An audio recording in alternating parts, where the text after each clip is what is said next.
Hello student, welcome class में आप सभी का स्वागत है। कल का जो इंग्लिश का एग्ज़ाम है ये बहुत फायदा कारगर होगा, ठीक है ना। तो देखते हैं इसको। सबसे पहले हिंदी में आपको व्याकरण भी और बुक से भी आता है, यानी किताब से भी आता है। तो व्याकरण और बुक्स, आज हम व्याकरण के बारे में, बुक्स तो हमने बुक्स जो भी होता है, ऑब्जेक्टिव क्वेश्चन हुआ, सब्जेक्टिव क्वेश्चन, वो यूट्यूब चैनल पे अपने अपलोड कर दिया है, आप जाकर देख सकते हैं। वेलकम क्लास 24 आवर्स में। जैसे कि हम इंग्लिश पढ़ाए थे तो उसमें इंग्लिश में से देखेंगे, जैसे कि हम हेल्थ इज वेल्थ आपको एक दिन पहले हम करा के दिए थे और उसको बोले थे कि आपका जरूर आएगा। और मेरा चैनल टेलीग्राम जो है BSP बोर्ड 10th करके है, डिस्क्रिप्शन बॉक्स में मैं डेली लिंक दे दिया करता हूँ, उस पर जाके आप देख सकते हैं आ रहा है कि नहीं। ठीक है फ्रेंड्स, तो बताने की ज़रूरी नहीं है, पहले आप जाकर देखिए, उसके बाद ही आपको यदि करना पड़ेगा, ठीक है ना। क्या मालूम हम कहीं इति कर रहे होंगे। यदि आपको इतना इति नहीं है तो आप जाके टेलीग्राम चैनल पर देख सकते हैं। चलिए इसके साथ पहला सवाल शुरू करते हैं। कह रहा है कि वर्तावनी की दृष्टि से कौन सा शब्द सही है। इसमें बताना है शुद्ध वर्तावनी कौन सा है, ठीक है ना। तो ज्योत्सना को शुद्ध वर्तावनी में बता देना है, ठीक है फ्रेंड्स। ज्योत्सना का शुद्ध वर्तावनी में बता देना है। चलिए फ्रेंड्स, तो देखते हैं पहला क्वेश्चन, मानी वर्तावनी की दृष्टि से कौन सा शब्द शुद्ध है। तो आपको ये वर्तावनी है ना, उससे हम देखते हैं कौन सा इसमें शुद्ध शब्द लिखा गया है। तो देखो, ज्योत्सना जो होता है ना, ज्योत्सना आधा जौ यो आधा तो श अना, ज्योत्सना ये शुद्ध शब्द होता है। तो सबसे पहले देखना आधा जौ, तो आधा जौ तो इसमें भी है और इसमें भी है, इसमें नहीं है तो इसको काट दीजिए जो, ठीक है ना। उसके बाद आधा तो देखना है, तो आधा तो इसमें है, तो जो इतना सारा शब्द हो जाएगा शुद्ध, ठीक है ना। इसमें निम्नलिखित वाक्य में से कौन सा वाक्य शुद्ध है। जैसे को हम वाक्य बोलते हैं उसमें कौन सा वाक्य शुद्ध है, ठीक है ना। वाक्य किसे के शब्दों शब्दों के सार्थक समूह को हम वाक्य कहते हैं, ठीक है। तो देखते हैं, पहला ऑप्शन कहता है जल्द से यह काम करना है, जल्द से यह काम करना है, जल्द से यानी जल्दी से यह काम करना है, यह काम जल्दी से करना, यह काम जल्दी से करना है, यह काम जल्दी करना है। तो देखिए, यह काम जल्दी करना, ये वाला शुद्ध शब्द हो जाएगा। कौन सा हो जाएगा? शुद्ध शब्द। इसमें से नहीं होगा और यहाँ भी से नहीं होगा, ठीक है, इसलिए ये गलत है दोनों शब्द। चलिए, तो 78 नंबर देखते हैं। निम्नलिखित में से किस वाक्य में आकर्मक क्रिया है। निम्नलिखित में से किस वाक्य में आकर्मक क्रिया, रचना की वाक्य क्रिया की दृष्टि से दो प्रकार की होती है, यानी कर्म अकर्मक और सकर्मक होता है, अकर्मक और सकर्मक।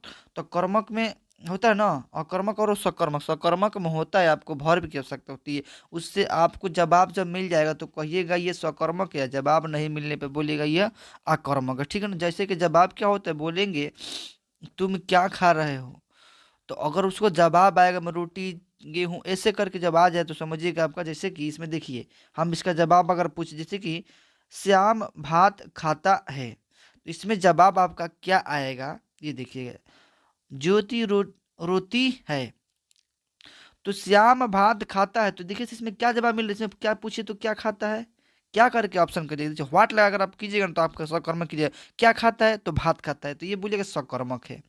क्या खाता, बोलेंगे श्याम भात खाता है, तो क्या खाता है, श्याम भात खाता है, तो इसमें जवाब आ रहा है ना भात का, तो इसलिए आपका क्या हो जाएगा, सकर्मक हो जाएगा। मैंने इससे पुस्तक दी, तो पूछेंगे तुमने क्या दिया, तो क्या दिया आंसर में क्या देगा, वो बोलेगा कि मैंने पुस्तक दी, तो इसमें भी क्या का जवाब मिल रहा है, उसकी कमीज है, किसकी कमीज है, उसकी कमीज है। लेकिन इसमें जो ज्योति रोती है, क्या रोती है, कोई जवाब आ रहा है, क्या रोती है, इसमें जवाब देकर दिखाओ तो कोई है, क्या रोती है, कोई पूछते क्या रहती है, इसमें जवाब कोई है, किसी का नहीं है ना जवाब, इसलिए आपका आंसर बी नंबर हो जाएगा। यदि सकर्मक पूछा होता इसमें जवाब आया तो बता दीजिएगा, ठीक है ना। अगर आगे भी आता है सकर्मक की अकर्मक के बारे में तो हम डिफाइन कर देंगे, ठीक है। इसमें जैसे कि कोई ज्योति रोती है तो इसका जवाब आप मांग के देखिए, क्या रोती है, क्या रोना क्या सोना, इसमें होता नहीं ना, ठीक है। काम का नाम बताने वाले शब्द को क्या कहते हैं, यानी जो काम का नाम बताता है शब्द उसे क्या कहते हैं, काम का नाम बताने वाला शब्द को क्या कहते हैं। 79 देखिए, तो पहला ऑप्शन है संज्ञा, दूसरा सर्वनाम, क्रिया, क्रिया विशेषण। तो काम के नाम, कार्य किसे कहते हैं, यानी कार्य किसे कहते हैं, कार्य कोई काम कह सकते हैं कि नहीं, तो कार्य और काम, कार्य और काम, जिसे जैसे कि कोई भी अपने अंग से यानी कोई भी अपने शरीर से कुछ भी किया जाए वो हम समझेंगे कि कार्य है। तो कार्य किसमें सर्वनाम में भी नहीं होता है, और संज्ञा में नहीं, सर्वनाम में नहीं, क्रिया विशेषण में नहीं, तो क्रिया में होता है। जैसे ठीक है ना, कार्य करने की क्रिया में ही दर होती है। ठीक है फ्रेंड्स। तो कार्य, कार्य का मतलब समझे जो भी अपने, जैसे कि मैं अभी पढ़ा रहा हूँ तो ये क्या हो गया, ये मेरा कार्य है। ठीक है ना। तो बोलेगा काम न के ना का नाम बताने वाला शब्द को क्या कहते हैं, जो काम का नाम है तो उसे क्या कहते हैं, क्रिया कहेंगे, काम कहेंगे। ठीक है। असमान पर चढ़ना का अर्थ है, असमान पर चढ़ना का अर्थ है अत्यधिक अभिमान करना, कठिन काम के लिए प्रेरित करना, बहुत शोर करना, अत्यधिक प्रशंसा करना। तो आसमान पर चढ़ाना का अर्थ क्या होता है, आसमान पर चढ़ाना का अर्थ होता है बहुत शोर करना। क्या हो जाएगा, बहुत शोर करना, इसी नंबर हो जाएगा। कान फूकना, ये मुहावरा है, इसका मतलब क्या हो जाएगा, कान, सॉरी, कान फुकाना। कान फुकाना का अर्थ क्या हो जाएगा, यानी कान फुकाना, कान फूक, कान फूकना का अर्थ क्या हो जाएगा, कान फूकना। 81 नंबर का क्या हो जाएगा, कान फूकना का, तो दीक्षित करना। क्या करना, दीक्षित करना। कौन सा शब्द बहुवचन है, देखिए इसमें हमने 4-5 शब्द होता है जो हमेशा बहुवचन होता है। ये पार्ट 1 में भी बताया, पार्ट 2 में बताया। तो ये पार्ट 1 में देखिए बहुत ऐसे शब्द होते हैं, कुछ ऐसे ही चुनिंदे शब्द होते हैं जो हमेशा बहुवचन, जैसे कि देखेंगे हस्ताक्षर, हस्ताक्षर जो है ना, प्राण देखेंगे, अक्षत देखेंगे, ये सभी क्या होता है, सदैव बहुवचन होता है। तो इसमें कौन सा बहुवचन होगा, प्राण हो जाएगा बहुवचन। निम्न में से कौन सा शब्द देशज नहीं है, देशज मतलब नहीं है, देशज मतलब देशी से विकसित हुआ, नहीं जो गांव के स्थान से विकसित हुआ शब्द को देशज कहेंगे। कौन सा शब्द इसमें देशज नहीं है, देखिए बाबू, पगड़ी क्या है तो बोलिएगा देशज है, पगड़ी की विकसित हुई देश में, पगड़ी हो गई देशज है। कटोरा क्या है, देशज है, कटोरा क्या है, देशज है। खिचड़ी क्या है, देशज है। लेकिन आपको ये देखिएगा डी नंबर, डिग्री क्या है, डिग्री, ये तो डिग्री क्या हो जाएगी, ये विदेशी शब्द हो जाएगी। ये सभी क्या हो जाएगा, देशज हो जाएगा, लेकिन डिग्री आपकी क्या हो जाएगी, विदेशी शब्द हो जाएगी। चलिए आगे बढ़ते हैं 84 में। 84 में ये व्याकरण है। ठीक है ना, व्याकरण आप पढ़ लीजिएगा तो आपका 50 नंबर व्याकरण से क्लियर हो जाएगा, और 50 नंबर बुक से क्लियर हो जाएगा। ठीक है फ्रेंड्स। तो जहाँ आपको एक्सप्लेशन करने वाला होगा मैं बताऊंगा, एक्सप्लेशन करूंगा। अभाव में कौन सा उपसर्ग है, तो हमने उपसर्ग और प्रत्यय के बारे में बता रखा है, आप जाके वहाँ देख सकते हैं, आप यहीं यहाँ भी देख सकते हैं, हम यहाँ भी बता रहे हैं, गौर करिएगा। उपसर्ग के मतलब जैसे कि जो मूल शब्द होता है, ठीक है ना, मूल शब्द के आगे जुड़ जाएगा, क्या जुड़ेगा, आगे लगने वाले शब्द को हम उपसर्ग कहते हैं। ठीक है ना, उपसर्ग तो प्रत्यय एक होता है, तो मूल शब्द के पीछे लगने वाले शब्द को प्रत्यय कहते हैं। तो अभाव में कौन सा आगे आके जुड़ा है, यानी देखिए भाव क्या हो जाएगा, अपना भाव जो होगा मूल शब्द, अब इसी में आके आपका जोड़ेगा, इसी में आपके आके जोड़ेगा। तो 84 का आंसर क्या हो जाएगा, आप खुद बता रहे, देखिए भाल मूल शब्द हो जाएगा, तो इसमें क्या जुड़ा होगा, तो अ जुड़ गया हो तो क्या हो गया, अभाव हो गया, यानी ये अपसर्ग हो जाएगा। अंतिम में कौन सा प्रत्यय है, प्रत्यय मतलब पीछे लगने वाला शब्द, मूल शब्द का पीछे लगेगा। जैसे कि हम यहाँ देखेंगे, चलिए यहाँ देखिएगा, ये हमने क्या बताया, इसमें पहला 84 यानी 84 का आंसर क्या हो जाएगा था, अ। अब मानी मूल शब्द क्या था, भाव जो था मूल शब्द था, इसमें आके जोड़ गया अ।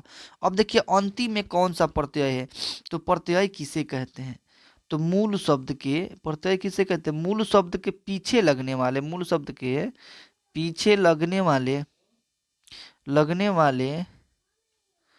शब्द को क्या कहते हैं, पीछे लगने वाले शब्द को प्रत्यय कहते हैं। तो अंतिम, तो देखिए अंति जो हो जाएगा ना, अंत जो हो जाएगा आपका मूल शब्द हो जाएगा। क्या हो जाएगा, अंत जो होगा 85 का, देखिएगा, तो अंत जो हो जाएगा इसमें मूल शब्द होगा। इसमें क्या जुड़ा है, अंतिम, ईम जोड़ा है, कौन सा ईम जुड़ जाएगा, तो इसमें क्या हो जाएगा, अंतिम हो जाएगा, नहीं तो इसी नंबर हो जाएगा। पिता का परवाची शब्द नहीं है, पिता का परवाची शब्द नहीं है, तो परवाची शब्द नहीं है। देखिए पिता का पिता का परवाची शब्द नहीं है। यहाँ देखिएगा पिता का पितृ भी होता है, तात भी होता है। हम रामायण देखते हो तो बोलता होगा तात, ठीक है ना। तो तात भी होता है, प्रीत भी होता है, जनक भी होता है। पिता का कौन शब्द नहीं होगा?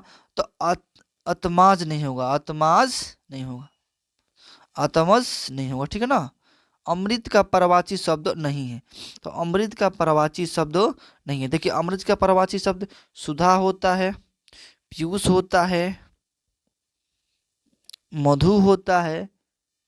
यहाँ डी नंबर ऑप्शन जो है ना, रसाल लिखा है, तो रसाल जो होता है ना, रसाल ये आम का परवाची शब्द होता है। तो आपका परवाची शब्द अमृत क्या नहीं होगा? देखिए सुधा हो जाएगा, पीयूष हो जाएगा, मधु हो जाएगा, लेकिन रसाल नहीं होगा। तो डी नंबर ऑप्शन इसका सही हो जाएगा, ठीक है। इसमें पूछा है कौन नहीं होता है, जबकि अमृत का पूछे तो सुधा, पीयूष, मधु, ठीक है फ्रेंड्स। चलिए 88 का देखिए, मूक का परवाची शब्द नहीं है। मूक का मतलब होता है गूंगा, मूक का मतलब होता है गूंगा, मूक का मतलब ही गूंगा होता है। तो मूक का परवाची शब्द नहीं है। कौन सा इसमें ऐसा शब्द है जो मूक का परवाची शब्द नहीं है? 88 का देखिएगा, 88 का देखिएगा, 88 का कौन सा मूक का परवाची शब्द नहीं है? तो देखिए मूक का परवाची शब्द देखिए हास होता है। क्या होता है? हास होता है। मूक का परवाची शब्द क्या होता है? हास होता है। मुख्य परिषद हास होता है, गौड़ होता है, साफ होता है, लेकिन वचाल नहीं होता है। वचाल किसका होता है? तो वचाल मतलब ज्यादा बोलने वालों को वचाल कहते हैं। मुख मतलब जो हास, गौड़, साफ को कहते हैं, ठीक है। यशोदा में प्रयुक्त संधि है। यशोदा में कौन सी संधि का प्रयुक्त किया गया है? तो 89 का क्या हो जाएगा? तो यस प्लस क्या हो जाएगा? Yes plus yes plus yes plus Yoda हो जाएगा। क्या हो जाएगा? सौदा का यस प्लस उदा हो जाएगा। तो इसमें कौन सा लगेगा? तो आपको ये विसर्ग संधि लग रहा है। कौन सा संधि है? विसर्ग संधि है। महोदय का संधि विच्छेद क्या होगा? महोदय का संधि विच्छेद होगा। तो इसमें महोदय का संधि विच्छेद क्या होगा? देखिएगा महोदय का संधि विच्छेद क्या होता? महोदय का संधि विच्छेद का तो बोलिएगा महाप्लस महाप्लस महाप्लस उदय। महोदय का क्या होगा? महा प्लस उदय। ये ऊ जो है ना ओ में चला आता है, ऊ जो है ना ओ में। देखिए महा प्लस ओ, तो महा उदय, डी नंबर इसका आंसर हो जाएगा। 91 देखिएगा, नौ ग्रह में कौन सा समास है? नौ ग्रह में कौन सा समास है? देखिए हमने भी समास पढ़ा दिया है। समास देखिए, तो समास में यहाँ हमने सबसे पहले दिया तत्पुरुष। तत्पुरुष में कारक विभक्ति का चिन्ह लुप्त रहता है, ठीक है ना। कारक विभक्ति का चिन्ह लुप्त रहता है। जैसे कि कहेंगे राजकुमार, राजकुमार, ठीक है ना, राजकुमार। तो पूछेंगे इसमें कौन सा कारक है? तो बताइएगा इसमें तत्पुरुष कारक है। कैसे? तो बोलिएगा राजा, राजकुमार, तो बोलिएगा राजा का कुमार, राजा का कुमार। तो यहाँ का जो आता है ना ये तत्पुरुष, ये विभक्तियां होती है, कारक विभक्तियां होती है। राज प्लस राजा का कुमार, प्लस नहीं, राजा का कुमार। तो देखिए का क्या आ रहा है? तो कारक विभक्ति आ रही है, इसलिए इसमें तत्पुरुष समास हो जाएगा। जबकि इसमें पूछा है नौ ग्रह में कौन सा समास है? तो तत्पुरुष समास कहाँ होता है? जहाँ कारक विभूति हो गया ना। अब देखिए द्वंद्व समास, जहाँ दोनों पद प्रधानता हो, दोनों पद की प्रधानता हो। जैसे कि बोलेंगे लोटा डोरी, लोटा डोरी, ये दोनों पद, लोटा का भी से एक अर्थ बनता है, डोरी का भी बनता है। जैसे कि और देख लीजिए, माता बोलेंगे, ये चिन्ह हाइफन रहता है इसमें, माता बोलेंगे और पिता बोलेंगे, ठीक है ना। माता और पिता बोलेंगे, दोनों देखिए, माता भी अपने आप में प्रधानता है, पिता भी अपने आप में प्रधानता है, ठीक है। तो इसे क्या कह देंगे हम? द्वंद्व समास कहेंगे। कर्मधारय समास किसे कहते हैं? कर्मधारय समास किसे कहते हैं? यानी एक दूसरे की इसमें विशेषता बताई जाती है, तो कर्मधारय समास। द्विगु समास में क्या हो जाएगा? 9, 10, 11 जो भी संख्या आएगा, तो देखिए 9 क्या हो गया? ये संख्या आ गई। तो द्विगु मतलब द्वि मतलब दुई संख्या, संख्या आ रहा है, दुई मतलब दो संख्या का नाम आ रहा है ना इसमें, तो समझिएगा संख्या आ जाए तो द्वि हो जाएगा।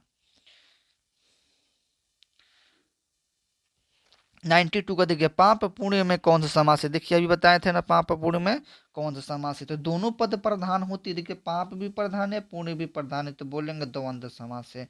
द्विगु समास नंबर से संबंधित पुरुष कारक विभूति कर्मधारय समास, ये तो हमने बता दिया है। जिस पार करना कठिन हो, जिसे पार करना कठिन हो, तो इसे क्या बोलेंगे, निगम बोलेंगे, आगम बोलेंगे, दुर्गम बोलेंगे, आगम में बोलेंगे। जिसे पार करना कठिन हो, जैसे जैसे कि पार करना, आगम मतलब जो आने लायक हो उसे कहेंगे। तो इसमें कठिन की बात करिए, निर्गम मतलब बहुत अच्छा होगा, आगम्य मतलब आने लायक होगा, लेकिन जो दुर्गम होगा, जिस रास्ते में जाते हैं हम लोग बोलते हैं बहुत कठिन है, तो वो दुर्गम होता है। क्या होता है, दुर्गम। तो जिसे पार करना कठिन हो उसे क्या कहेंगे, दुर्गम कहेंगे। दही है, दही क्या है, स्त्रीलिंग है कि पुल्लिंग है, तो दही के स्त्रीलिंग है कि पुल्लिंग है, तो दही खट्टी है कि कट, देखिए दही को आप बताइएगा, दही अच्छा है कि अच्छी है, तो देखिए अच्छा होगा तो स्त्रीलिंग हो, अच्छा होगा तो पुल्लिंग होगा, अच्छी होगी तो स्त्रीलिंग होगी। तो दही अच्छी नहीं बोले तो अच्छा है, दही क्या है, अच्छा है, तो इसलिए क्या हो जाएगा, पुल्लिंग हो जाएगा। जहाँ अच्छा शब्द लग जाए तो वहाँ हम कहेंगे पुल्लिंग है, अच्छी लग जाए जहाँ से स्त्रीलिंग है। जैसे कि यहाँ बोलिए उसकी दही अच्छा है, उसकी दही अच्छा, उस अच्छी नहीं बोलते ना, उसकी दही अच्छा है। भाषा की सबसे छोटी इकाई है, देखिए भाषा की सबसे छोटी इकाई है, तो इस अकॉर्डिंग टू ऑप्शन के अनुसार, यानी प्रश्न के अनुसार, तो पहला आंसर दिया है, यानी पहला आपका ऑप्शन दिया है, पहला आपका ऑप्शन दिया है, पहला आपका ऑप्शन दिया है भाषा की सबसे छोटी इकाई क्या है, वर्ण है। उसके बाद देखिएगा हिंदी वर्णमाला में स्वरों की कुल संख्या होती है, हिंदी वर्णमाला में स्वरों की संख्या कुल कितनी होती है, तो बोलिएगा 11 होती है। जातिवाचक संज्ञा है, जातिवाचक संज्ञा है 97 का, देखिएगा कौन सा है, तो ये लड़का जातिवाचक। निश्चयवाचक सर्वनाम क्या है, निश्चयवाचक है, निश्चयवाचक, यह निश्चयवाचक सर्वनाम हो जाए, यह वह ये क्या होता है, तुम ये आप, ये सब निश्चयवाचक सर्वनाम होता है। मानव शब्द में कौन सा विशेषण है, मानव शब्द में कौन सा विशेषण है, तो 99 का क्या हो जाएगा, डी नंबर मानवीय विशेषण हो जाएगा। वृक्ष से पत्ते गिरते हैं अप्रदान होगा, जैसे कि कोई भी आपका ये जो होता है ना, बाहर जो एथी निकलता है उसको हम क्या बोलते हैं, प्रदान बोलते हैं। ठीक है फ्रेंड्स, तो इसी के साथ हम क्लास को क्लोज करते हैं और